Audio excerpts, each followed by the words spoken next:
নমস্কার, শুভ সকাল। আজ 19শে ডিসেম্বর শুক্রবার। আজ পৌষ অমাবস্যা তিথি। এই দিনটি দর্শ অমাবস্যা নামেও পরিচিত। আজই হলো এই বছরের শেষ অমাবস্যা। এই দিনে গঙ্গা স্নান করে প্রয়াত পিতৃপুরুষের নামে তর্পণ করার বিধি আছে।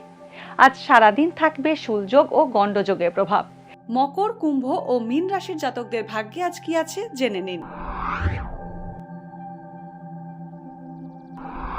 মকর রাশি, আজ গাড়ি কেনার যোগ রয়েছে। জ্ঞাতি শত্রুতায় বিব্রত হতে পারেন। পর্যাপ্ত আয় বাড়বে, এর ফলে আপনার মনে সন্তোষ থাকবে। পিতার সঙ্গে মত পার্থক্য আসতে পারে। দীর্ঘদিন ধরে না পাওয়া জিনিস আজ আপনি পেতে চলেছেন। আইনি সমস্যা এড়িয়ে চলুন। কুম্ভ রাশি, বাক সংযম বজায় রাখুন কুম্ভ রাশির জাতকরা। কর্মক্ষেত্রে শত্রুরা আপনার ক্ষতির চেষ্টা করবে, তবে তারা সফল হতে পারবে না। মায়ের স্বাস্থ্য আগের থেকে ভালো হবে। কোনো ক্রনিক অসুখ, হাড়ের সমস্যা বা পায়ের ব্যথায় কষ্ট পেতে পারেন।